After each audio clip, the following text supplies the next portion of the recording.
Check it out. Look how clear I am. not Scientology clear, but you know, in focus. This is the new Pixel 6. Not the Pro, because the Pro I couldn't get until January, but here is the Pixel 6. And you know what I'm really seeing on screen right now, since I'm looking at this bright sun, I'm seeing the reflection of this logo. Just huge. I wish I could take a picture of what I'm seeing, but of course that would require that I take the camera from where it is, you know. Anyway, I'm gonna flip it around and just walk around and shoot stuff so you can see what it's like, and I'll keep talking, but this sun is just killing me. I should have worn my hat. I don't know what I'm doing. Alrighty, here we go. So I have not studied this thing. I don't know how to enable all of its groovy features. This is just me pushing the button and pointing it around. Things I want to get right, I want to learn about are the image stabilization, variety of photographic modes. You know, the Pixels are really known for still photography and computational photography, and they're known to be, you know, it's just good enough, okay, on video. You know, I'm not an Apple person, but I accept the consensus view that the iPhone 13 and 13 Pro probably beats the Pixel and Pixel 6 and Pixel 6 Pro for video. Alright. The blue of the sky. I mean, maybe this will look different, you know, when it's not just a live recording, but the blue of the sky is more intense in the viewfinder than it is out in the real sky. So anyway, here we are, Pixel 6.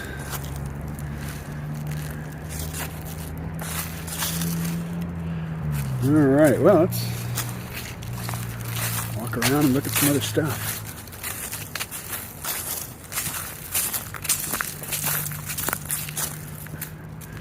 While I'm walking, I guess I'll throw up a picture of the device on screen and say, I'm really nervous walking around with it. The case doesn't arrive until Thursday, and this whole thing is glass. I've never had a phone that had glass on the back before. I don't even understand what the purpose of that is. Why is there glass on the back of the phone?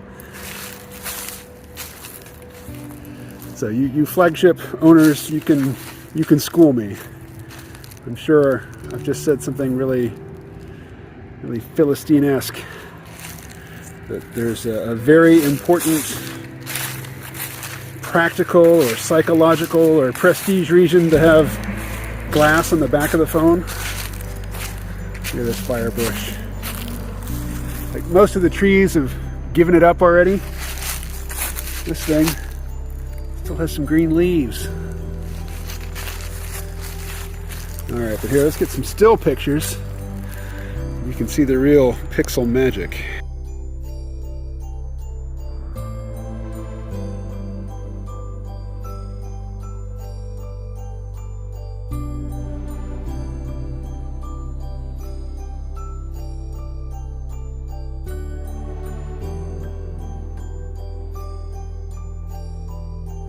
Alright, now here's a challenge for any phone.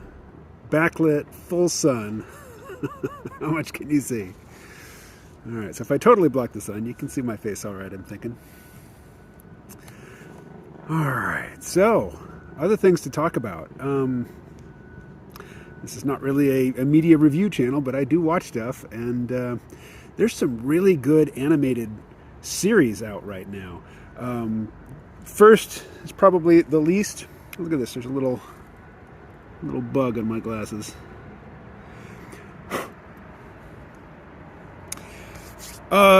Star Trek Prodigy is a 3D animated, you know, Star Trek show. I guess it takes place in the Delta Quadrant or someplace near the Delta Quadrant, and all the characters are non-Starfleet. The only Starfleet character is a hologram of Captain Janeway. In the first episode, we don't really even see her until the very, very end. The characters are kind of, you know, they're archetypal. They're kind of stock characters for this sort of thing. But this is the best Star Trek show. I mean, just from this one episode, this is the best Star Trek show since Enterprise. You know, it beats anything in the current era. And I don't know if it's from a different group, but it says for children 7 and up. So it's supposed to be a little kid show, so there's no, F-bombs and no sex and no graphic violence, and, which are all hallmarks of Star Trek now, or at least of, J.J. Abrams, and then passing the torch to, what's his name, Alex Kurtzman of Secret Hideout film production or television production workshop. They just decided that Star Trek needs to be all LGBT plus Q stuff, and just violent and nihilistic and profane. Everything that Star Trek typically hasn't been. I think, and granted, under Rick Berman, Rick Berman was the showrunner. Like, from the time Gene Roddenberry's health deteriorated on Star Trek The Next Generation, he had to step down. Basically, it was Rick Berman who was the master of the ship. And he was kind of a dick. And he had a stylistic preference of sort of wooden acting, underacting. So you'd get really, top-notch actors guest starring on Star Trek. And Rick Berman would be saying, hey, tone down that acting stuff, don't go overboard. So, now that he's gone, and he absolutely did keep all gay characters, off the show. Most notably, at least in my memory, is when Garrick, the tailor, and Dr. Bashir on Deep Space Nine, they would have lunches and dinners and things together, and there's kind of a gay vibe to it. Alexander Siddig can really, pull that off, and Garrick's the tailor, like he's the super spy who now hems dresses.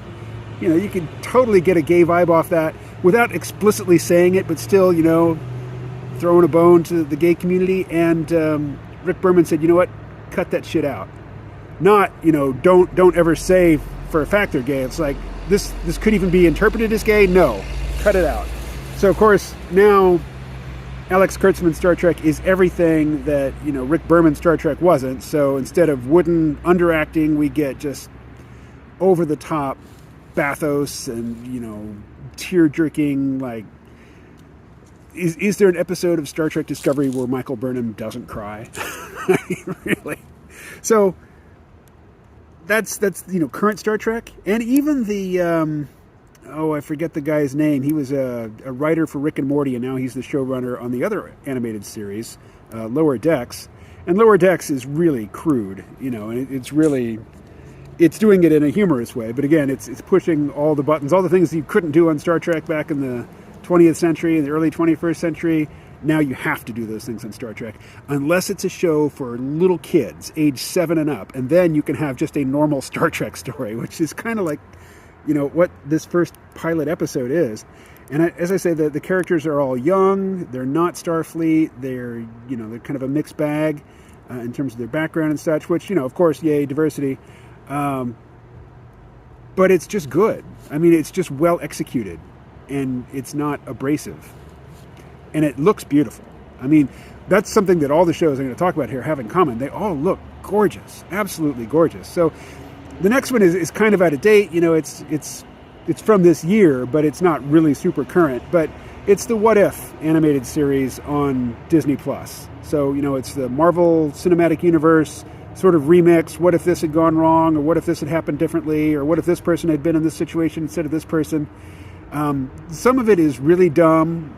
One piece of it is fairly offensive, but particularly toward the end, they had some really excellent episodes.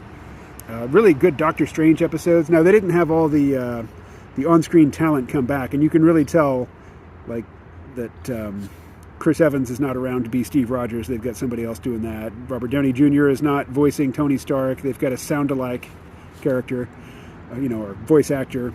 Scarlett Johansson's not in it. But then other people are, like Benedict Cumberbatch as Doctor Strange. So, and the Doctor Strange stuff is all really introducing the multiverse aspect, and that all comes in What If. But again, it's the animation, the character design, the production design, and the actual animation is just top-notch. It's amazing. It is great. And really, I think Star Wars, the Clone Wars, and then later Star Wars Rebels, and then later Star Wars The Bad Batch, have all sort of laid the groundwork for this, for these really, really lavish, animated series that go on and tell really big stories. And, now that Lucasfilm is under the House of Mouse, you're getting a lot of this. It's a proven formula, so they're going to say, okay, do more of that. But, we own Marvel now, so use Marvel. And I have to say, the Marvel What If animated series is technically superior to the Clone Wars when it comes to the movement of the characters, the facial acting. I think there's probably some performance capture going on with What If, which, there wasn't for the most part on Star Wars The Clone Wars, except in, the final episode when they did motion capture for the big lightsaber duel between Ahsoka Tano and Darth Maul. But it's just, in terms of animation, it's amazing. It looks great. And then, to step it up even more, a brand new show on Netflix. I've never played the game League of Legends, but apparently this show, I think it's called Arcane, it's related to League of Legends somehow. I don't know how. But again, the story is good. It's not hackneyed by any stretch. It's not, a cookie cutter sort of thing. It's well executed, but it's not the story that really wows me. It's the character design, it's the animation, it's the performances, and it's the setting is, it's not our world, but it's not really a fantasy world. It's kind of a steampunky world, but there is some high tech and there is magic. Explicit magic in this. But so if you know the story of the game, you know a lot more about what's going on than I do. I'm just looking at this thing and just I won't say my jaw has dropped, but I watched this thing in amazement. It is just gorgeous. Like every single shot is carefully composed. They do a lot of simulated camera movements and camera tricks, like pans and dolly shots and rack focus, and to make it look like it's a Ridley Scott film or something. It's got just a lot of really careful, beautiful shot composition, and it's just gorgeous. Again, I couldn't begin to tell you the story, largely because I watch it at night, smoke a little weed first, and I would have to go and watch recaps to actually understand the story. I know who the good guys are, I know who the bad guys are, the action sequences are great, the setting is great. I'm certainly no expert, on it, but a lot of really good animation. Hand-drawn animation is done. Maybe little shops here and there do it as sort of a specialty thing. It's like people make swords today, but sword making is really, it's the Middle Ages, it's an ancient sort of thing. Lots of people probably make more swords today than were made, in the time of Charlemagne. I don't know that for a fact, but I wouldn't be surprised if it were true. But yeah, hand-drawn animation, it's really expensive, it's really time-consuming, and, it has some very definite limitations. Like, go and watch, not the whole movie, unless you want to, but, go and watch a clip, anyway, from Who Framed Roger Rabbit. Major big studio film, from the 1980s, where it's, some of the characters are live action, some are animated, and it's all hand-drawn. And it's done to, a level of professional polish that the original cartoons that it's borrowing from never achieved, never even came close. But you watch it today, and visually, even though you can see how much work went into it and see what an accomplishment it is, it doesn't really hold up compared to modern animated series and modern animated movies. There was a time at the beginning of 3D, not like with the glasses 3D, but 3D modeling and 3D character animation, where the characters were stiff, where they didn't have, there wasn't really enough processing power to do all the subsurface scattering and ray tracing and, all the weird things that light does to objects and skin and cloth that, and cloth couldn't really fluidly move, characters were all very stiff. So there was a very awkward period in the early days of CGI and, computer animation, which is over. You'll still see it sometimes in cheap or rushed productions, but for the most part, that's a thing of the past. And we're getting into a period where everything is 3D CG. A lot of stuff, though, after it's been 3D animated, there's another pass that goes over it to make it look like hand-drawn Japanese animation, which I understand the appeal, but the animation was never good. Except in the very, very best projects, like Akira, where they were using a higher frame rate than other productions at the time. But even anime films that I absolutely love, like the first Ghost in the Shell, is very stiff in terms of its animation. Anyway, animation's getting better, and I think that trajectory will... I don't think it's going to diminish. I don't think it's going to plateau anytime soon. I think more and more we're going to get machine learning into the game and really, allowing a few creators to do the work that used to took hundreds and hundreds of animators who are, you can spend all day to do a couple seconds worth of motion on a character, because particularly if you're doing, 24 frames per second. Most animation, you're not going to have 24 different drawings for 1 second. Even so, it takes a long time to draw that stuff out by hand. So in old and in current animated films, but if you watch the credits at the end of an animated film, it's just like page upon page upon page of animators, And I think that computers are going to, and software, more importantly software, and machine learning is going to get to the point where you're going to have really unique, fluid, animated characters, and really all the animator has to do is sort of block out the scene and create a path for the camera, and the characters will animate themselves. It's not going to be push button anytime soon, but it's moving in that direction. So I think you're going to get more and more of these really gorgeous, lavish-looking productions on increasingly modest budgets. At least that's my hope. And, I would like to write and do voice acting and character design. I don't want to sit there and, be a hand-drawn animator.